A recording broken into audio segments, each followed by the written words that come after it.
Hey, what's up, everybody? This is Charles Sabansi. I want to welcome you guys to another episode of the Dreamerspro Show, where we cover everything from sports, hot topics, classic debates, entertainment, and when we give you guys a fresh perspective on things and how we see them. And today we have a pretty ridiculous show for you guys. But before we get into it, please make sure you like the video and subscribe to the channel. Now, today we have part 2 of probably the most ridiculous story currently happening in the NBA over the last 2 to 3 weeks.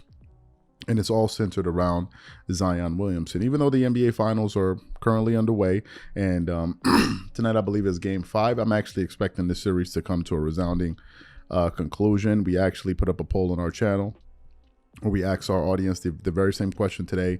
Out of the 6,000 voters, 87% believe that this series is coming to a conclusion tonight.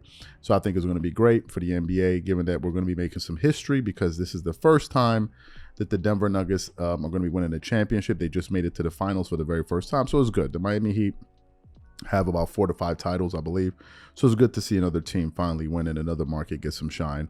So that's a beautiful thing. I think the season last year was the Golden State Warriors. The year before that, it was the Milwaukee Bucks. So it's good. So that's what's happening on the serious side of the NBA. On the unserious side of the NBA, we have the Zion Williamson story. Now, we tried our hardest to avoid talking about this because I thought it was so disgusting and so messy. But we produced a show around it where we tried to cover this story in an intelligent way. Initially, what happened was apparently Zion was having a relationship with a lady. He posted it on the internet that, hey, we're having a child. Then another lady said, oh, really? You're having a child? What about me? And then another one came up, oh, but what about me? And then another one, oh, what about me? So it's turned into one of those type of things there. And just when you thought this thing would finally die down, someone ran out there with a bucket of kerosene, threw it over the situation and lit another match and flamed this thing up again. What am I talking about? Well, apparently this thing is still going on. And now Zion is out there basically begging for this person to, please, can you just stop talking about me? Like, please, enough is enough. Like, I've had enough. Please, you've roasted me. Everybody's roasting me. Enough is enough. Stop talking about me, right? And of course, the person involved in the situation, Mariah Mills, that's her name. She's like, nah, I'm going to continue talking about it. Now, let me tell you why this is an embarrassment, and why I said what we put in the title, continues to embarrass himself. First of all, Zion Williamson is not a child. He's a very, very young man, but he's not a child.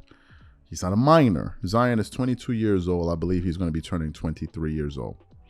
The person in question, at least the main adversary in this story, she's his senior by, I think, 7 or 8 years. I could be wrong, right? She's a senior, which means she has more experience than him.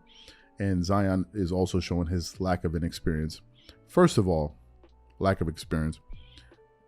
The first thing Zion, I believe, needs to do is just stop communicating with this person. Stop sending text messages. Stop reaching out. Stop trying to remedy the situation. Just stop talking. Cease communication altogether. It takes 2 to tango. The fact that Zion is still there talking, you're opening up you're opening up the grounds for them to continue talking, for the back and forth, for the continuous posting of messages. If you're not speaking to this person, how are they going to post your message on social media? Number one. So that's the first thing. Stop talking. Stop communicating with this person. Number one. Number two, this situation has absolutely nothing to do with love on both sides. Had absolutely nothing to do with love on Zion's side, apparently, given all the myriad of characters in this story. And had nothing to do with love on the other side as well.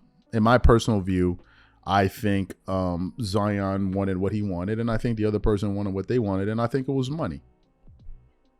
I think this all has to do with money on the other person's side. And now they can say, oh, well, I'm making my own money. Yeah, you're not making Zion Williamson money. Cut it out. You're not making Zion Williamson money. And I heard the amount that Zion is paying out every month. Listen, here's my issue with Zion. Zion, the only reason we know about Zion Williamson is because he's a basketball player. Period. Period. End of story. We would not know about Zion if he did not play basketball, if he wasn't an electrifying college player for Duke, and an electrifying player in the NBA for the 2 seasons or 2.5 seasons or whatever you want to call it that he's played. That is it.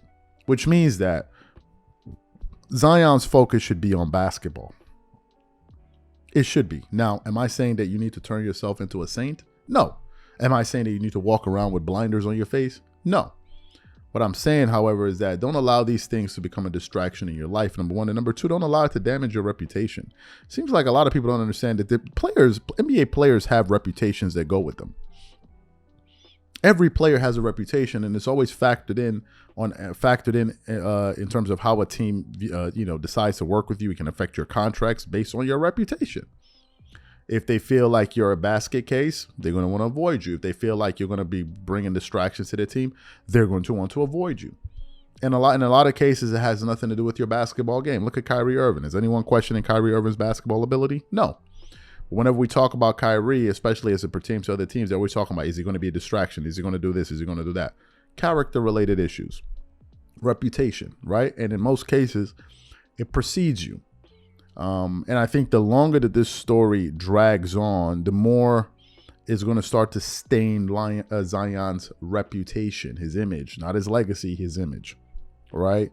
I just think it's a very bad look. If I'm Zion, don't communicate with this person, period. This is all about money, at least on the other person's part. Now, they can say, oh, it's not about money. It is about money. Cut it out. Please cut it out. If Zion wasn't a 6'6" basketball player earning millions, that he would just be another tall brother. That's it. I was listening to Dave East the other day talk about, chicks that I used to give them my number used to curb me. Now they love me or whatever it is. Zion is an attractive commodity. Your food, your meal ticket. And you need to understand this. Offering to pay people's rent. Are you on? Boy, what? What? Offering to what? What?